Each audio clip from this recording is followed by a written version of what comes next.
हिंदी में यूपीएससी की तैयारी से संबंधित प्रोग्राम्स को देखने के लिए सब्सक्राइब करें स्टडी IQ IAS हिंदी। नमस्कार साथियों, मैं कुणाल आप सभी का study IQ IAS Hindi YouTube channel पे स्वागत करता हूं। हमारी आज की चर्चा का विषय है, क्या खतरे में है मराठी भाषा। अब इसके पीछे का रीजन क्या है, सबसे पहले देखते हैं हमारी न्यूज़। और न्यूज़ का कहना है, Marathi in the spotlight while language agitations and identity politics resurfaced in Maharashtra. अब देखिए, दरअसल बीते दिनों एक इंसिडेंट हुआ जब राज ठाकरे की महाराष्ट्र नवनिर्माण सेना के द्वारा महाराष्ट्र के प्रतिष्ठानों और बैंकों की आलोचना की गई। और आलोचना का आधार यह था कि ये अपने ग्राहकों के साथ मराठी में संवाद नहीं करते, जो कि बहुत ज़्यादा गलत है। अब इस प्रकार कि जो घटनाक्रम है वो कई ज़्यादा हो चुके हैं मराठी भाषा के लिए, और इसीलिए ऐसा महसूस किया जा रहा है कि अब एक बड़ा आंदोलन हो सकता है। ज़रूरी है कि हम लोग इससे जुड़ी सभी चीज़ों को समझें और ये भी जानें कि क्यों मराठी भाषी लोग अपनी भाषा, अपनी पहचान, अपनी संस्कृति के संरक्षण के लिए इतना अधिक वो जागरूक हैं, संवेदनशील हैं, और ऐसे मुद्दे हम लोग को देखने समझने को मिलते रहते हैं। तो आज की क्लास में क्या क्या शामिल है चर्चा में, क्यों महाराष्ट्र में भाषाई आंदोलन, कारण, महाराष्ट्र में भाषाई अनुपात, भारत में मराठी की स्थिति और चिंता। देखिए, अब जिस प्रकार की न्यूज़ हम लोगों को ये देखने को मिल रही है कि कैसे राज ठाकरे की महाराष्ट्र नवनिर्माण सेना प्रतिष्ठानों और बैंकों की आलोचना कर रही है, एक बड़ी न्यूज़ हम लोगों को बीते फरवरी में देखने को मिली थी। फरवरी के महीने में दरअसल बेलगावी वाले क्षेत्र में एक बस कंडक्टर के साथ केवल इस वजह से मारपीट की गई कि वो मराठी भाषा में यात्रियों के साथ बातचीत नहीं कर रहा था, और ये मामला बहुत ज़्यादा बड़ा मामला उस समय बन गया था। लेकिन इसके अलावा एक न्यूज़ अभी बीते दिनों ये भी देखी गई कि एक व्यक्ति ने पंचायत अधिकारी को केवल इस कारण से अब्यूज़ किया कि वो मराठी भाषा में संवाद नहीं कर रहा था। अब हम लोग जर्नली अलग अलग मंचों पर राजनेताओं को तो मराठी भाषा के लिए बातचीत करते हुए देखते ही हैं, लेकिन अब इस प्रकार से हम लोग को ये भी पता चल रहा है, या इन कारणों से हमें ये भी पता चल रहा है कि कैसे मराठी भाषी लोग भी अपनी भाषा के लिए काफ़ी अधिक संवेदनशील हैं, और वो चाहते हैं कि इसको प्रसार मिले, इसको विकास मिले, इसका संरक्षण किया जाए। अब दरअसल महाराष्ट्र के मामले में भाषाई आंदोलनों का इतिहास तो काफ़ी लंबा है। हम लोग देखते हैं कि महाराष्ट्र का गठन ही भाषाई आंदोलन के कारण हुआ था, जब लोगों ने ये कहा था कि भाई पर्टिकुलर क्षेत्र के अंदर मराठी बोलने वाले लोगों की जनसंख्या बहुत ज़्यादा है, और इसी वजह से हम चाहते हैं कि एक अलग राज्य हम सिर्फ और सिर्फ मराठी भाषी लोगों के लिए बनाया जाए, जो कि सफल भी हुआ। लेकिन अब हम देख रहे हैं कि आज की स्थिति बदल गई है। आज जो नए आंदोलन हो रहे हैं उसके पीछे कई 3 कारण जिम्मेदार माने जाते हैं। पहला कारण है प्रवास, दूसरा कारण है सामाजिक गतिशीलता, और तीसरा कारण माना जा रहा है महाराष्ट्र के अंदर हिंदी और अंग्रेजी भाषा का बढ़ता प्रभुत्व। अब देखिए, भाषा को लेकर के विवाद हमारे देश में पहले से ही चलता हुआ आ रहा है, ये सभी बातें भी हम लोग अच्छे से जानते समझते हैं। अब देखिए, दरअसल वर्तमान में हम सभी ये बात जानते हैं कि भारत एक बहुत सारी भाषाओं वाला देश है, और जब किसी भी एक पर्टिकुलर क्षेत्र में अलग अलग प्रकार की भाषाएं देखने को मिलेंगी तो स्वाभाविक है कि कहीं ना कहीं डिस्प्यूट क्रिएट होंगे ही होंगे। तो ये उसी प्रकार के डिस्प्यूट है। लेकिन अब यहाँ पर मराठी भाषा वाले लोग चाहते हैं अपनी संस्कृति, अपनी भाषा और मराठी भाषा से जुड़े हुए लोगों के अधिकारों को संरक्षण देना। तो अब इस पूरे के पूरे मामले के पीछे इनकी कई चिंताएं हैं, और वही चिंताएं मजबूर कर रही हैं इन लोगों को इस प्रकार की घटनाओं को अंजाम देने के लिए। तो ज़रूरी है कि सबसे पहले हम लोग समझें कि महाराष्ट्र के अंदर क्या है भाषा का समीकरण। तो देखिए, दरअसल वर्ष 2011 की जनगणना हमें ये बताती है कि महाराष्ट्र में कितने कितने लोग किस किस भाषा को अपनी मातृभाषा के रूप में स्वीकार करते हैं। तो यहाँ हमें पता चल रहा है मराठी भाषा को मातृभाषा के रूप में कितने लोग स्वीकार करते हैं, हिंदी को, उर्दू को, गुजराती को और भिलोड़ी को कितने कितने लोग हैं जो अपनी मातृभाषा के रूप में स्वीकार करते हैं। तो देखिए, पूरे के पूरे राज्य की कुल जनसंख्या के अंदर 68% से ज़्यादा लोग ऐसे हैं जो मराठी को अपनी मातृभाषा मानते हैं। हिंदी को मातृभाषा मानने वाले लोगों की संख्या 12% से ज़्यादा है। उर्दू को अपनी मातृभाषा मानने वाले लोगों की संख्या 6% से ज़्यादा है। वहीं गुजराती को अपनी मातृभाषा मानने वाले लोगों की संख्या 2% से ज़्यादा है, और भिलोड़ी को अपनी मातृभाषा मानने वाले लोगों की संख्या 2%। अब जैसे कि हम लोग जानते हैं कि महाराष्ट्र का गठन ही इस आधार पर हुआ था कि इस क्षेत्र के अंदर खासतौर पर मराठी बोलने वाले लोग रहते हैं, और वो डोमिनेंस हमें आज भी देखने को मिल रहा है। यहाँ समझ में आ रहा है क्यों चिंतित है मराठी बोलने वाले लोग। तो देखिए, इसके पीछे का रीज़न है 2। पहला रीज़न तो है कि इनके पूरे के पूरे राज्य में क्या स्थिति बदल रही है, और दूसरा रीज़न है कि राष्ट्रीय स्तर पर कैसे मराठी बोलने वाले लोगों का प्रतिशत गिर रहा है। दरअसल आंकड़े तो ठीक है, अगर हम लोग इसी आंकड़े की बात कर रहे हैं मराठी भाषी लोगों के लिए तो उनको ये ठीक लगेंगे, बट अगर पिछले आंकड़ों से तुलना की जाए तो बड़े परिवर्तन। दरअसल यहाँ पर चिंता है लोगों की ये कि जिस प्रकार से भारत की जनसंख्या बढ़ रही है, उस बढ़ती जनसंख्या में मराठी भाषा को मातृभाषा के रूप में स्वीकार करने वाले लोगों का आंकड़ा घटता है। या फिर महाराष्ट्र के अंदर तो बात करें कि अभी भी फिलहाल हम लोग बढ़ती हुई प्रवृत्ति देख रहे हैं, लेकिन हिंदी भाषा की तुलना में जो मराठी भाषा को मातृभाषा स्वीकार करने वाले लोग होने चाहिए वो कम प्रतिशत में वृद्धि कर रहे हैं।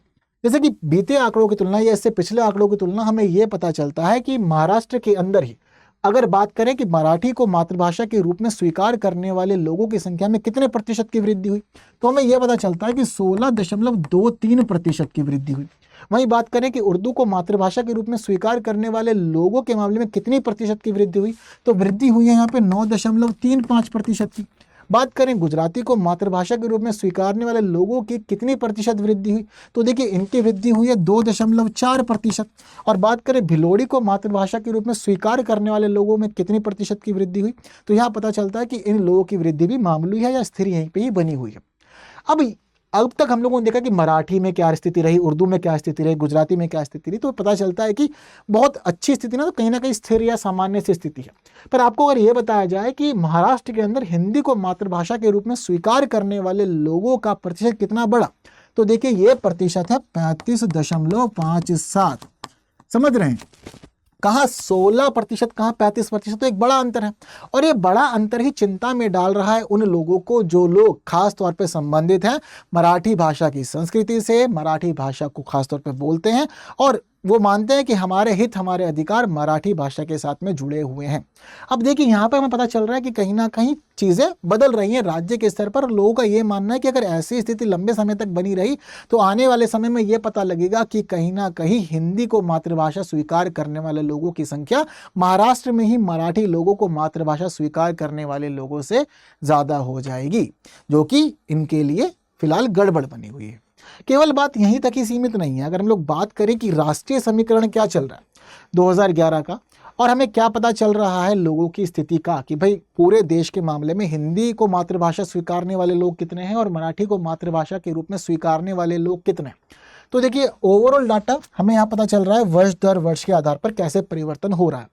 तो समझते हैं दरअसल अब 1971 में हमारे देश की कुल जनसंख्या में से 36.99% लोग ऐसे थे जो हिंदी को मातृभाषा स्वीकारते थे। 1981 की जनगणना हुई, यहाँ पता चलता है कि अब ये आंकड़ा बढ़ गया और बढ़ती स्थिति में हमें पता चलता है कि अब कुल जनसंख्या के अंदर 38.74% लोग ऐसे हैं जो हिंदी को मातृभाषा मान रहे हैं। 1991 की जनगणना में आंकड़ा और बढ़ा, अब कुल जनसंख्या में 39.29% लोग ऐसे हैं जो हिंदी को मातृभाषा मान रहे हैं। वहीं 2001 में 41.03% लोग ऐसे थे जो हिंदी को मातृभाषा मान रहे थे और 2011 में 43.63% लोग ऐसे थे जो हिंदी को मातृभाषा मान रहे थे। यानी कि हर बार की जनगणना में हमें पता चल रहा है कि भारत की कुल बढ़ती हुई जनसंख्या के अकॉर्डिंग ही हिंदी को मातृभाषा के रूप में स्वीकार करने वाले लोगों का प्रतिशत भी बढ़ता ही जा रहा है। लेकिन बात करें मराठी को मातृभाषा में स्वीकार करने वाले लोगों की, तो हमें पता चलता है कि 1971 की जनगणना के अंदर 7.62% लोग ऐसे थे जो मराठी मातृभाषा के रूप में स्वीकारते थे।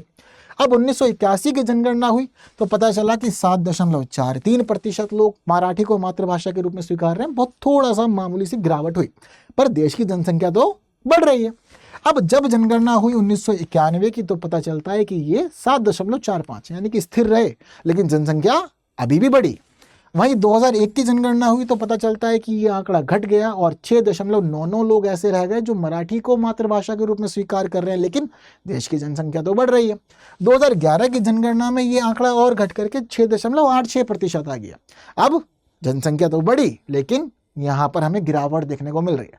तो ये दोनों ही जो चिंताएं हैं, यही चिंता फिलहाल हमें यहाँ पर लोगों को आंदोलन के लिए मजबूर करने के लिए जिम्मेदार मानी जा रही हैं कि भाई इसी वजह से लोग ये सभी चीज़ें कर रहे हैं। अब जब ये सभी चीज़ें हो रही हैं तो लोगों को लग रहा है कि हमारी संस्कृति खतरे में है, हमारी भाषा खतरे में है और जो लोग मराठी भाषा बोल रहे हैं उनके अधिकार खतरे में है और मजबूरन उन्हें इस प्रकार से बिहेव करना पड़ रहा है और चीज़ों को बदल दे रही हैं चीज़ें। ठीक है।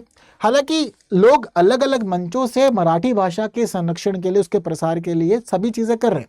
अब जैसे कि हम लोग ये देखते हैं कि महाराष्ट्र के अंदर 11 सालों तक आंदोलन इस बात पे चला कि मराठी को क्लासिकल लैंग्वेज यानी कि शास्त्रीय भाषा का दर्जा दिया जाए। और हम लोग ये देखें कि 2024 में ये सपना पूरा भी हुआ जब केंद्र सरकार ने मराठी के साथ साथ पाली, प्राकृतिक, असमीज और बंगाली को शास्त्रीय भाषा का दर्जा प्रदान कर दिया। तो चीज़ें यहाँ पर भी ठीक ठाक है। बट जिस प्रकार से ये गड़बड़ हमें देखने को मिल रही है वो आने वाले समय में बड़े परिवर्तनों का संकेत है।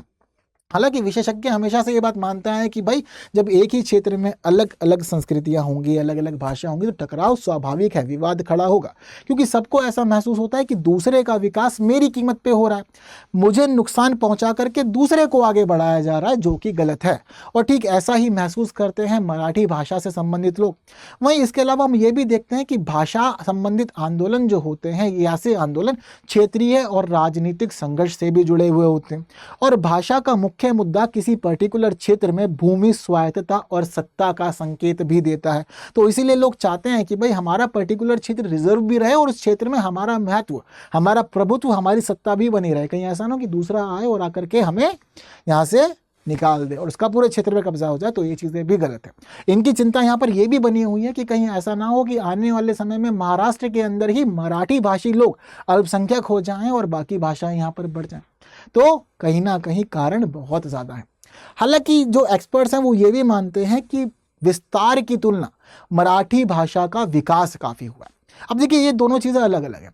विस्तार का अर्थ है कि कितने अधिक लोग आपकी भाषा बोल रहे हैं, वहीं विकास का अर्थ यह है कि शिक्षा के मामले में, फिल्मों के मामले में, नाटक के मामले में, या लोग अपने जीवन में कितना अधिक मराठी भाषा को स्वीकार रहे हैं। तो विशेषज्ञ ये तो मानते हैं कि विकास ज़्यादा हुआ है विस्तार की तुलना में, लेकिन लोगों को विकास के साथ साथ विस्तार की भी दरकार है। वो चाहते हैं कि यहाँ पर भी भाषा आगे बढ़े। तो चिंता है काफ़ी ज़्यादा। अब इस पूरे मामले पर आप लोग का क्या कहना है मुझे कमेंट में ज़रूर बताना। बाकी इस प्रश्न का उत्तर भी आपको देना है। मराठी भाषा के संदर्भ में निम्नलिखित कथनों पर विचार कीजिए। इसे वर्ष 2024 में शास्त्रीय भाषा का दर्जा प्रदान किया गया है। यह महाराष्ट्र में सबसे ज़्यादा बोले जाने वाली भाषा है। तो उपयुक्त कथनों में से कौन सा या से सही है? केवल एक, केवल दो, एक और दो, दोनों, ना तो एक ना ही दो। तो प्रश्न का उत्तर आप लोग मुझे कमेंट बॉक्स में ज़रूर से बताएंगे। इसके अलावा स्टडी IQ IAS हिंदी हम लोग का मेन प्लेटफॉर्म है, जहां हम लोग मुलाकात करते हैं, चीज़ों को डिस्कस करते हैं। बाकी हम मिल सकते हैं टेलीग्राम, इंस्टा, फेसबुक और एक्स पे, और इस QR को स्कैन करके आप लोग पहुंच सकते हैं सीधा मेरे टेलीग्राम चैनल पे। तो बस आज की क्लास में इतना ही। जितनी महत्वपूर्ण बातें हम लोग को करनी थी वो सारी बातें हम लोगों ने अच्छे से की हैं। उम्मीद करता हूं कि सेशन आपको क्लियर हुआ होगा। बाकी इस वीडियो को जितना शेयर कर सकते हैं ज़रूर कीजिएगा। जिन्होंने लाइक नहीं किया है वो लाइक के बिना नहीं जाएंगे। और ऐसी इन्फॉर्मेटिव वीडियोज़ को देखने के लिए ज़रूरी है कि आप लोग बने रहें study IQ IAS Hindi YouTube channel पर। आज के लिए दीजिए मुझे विदा। Thank you so much. जय हिंद।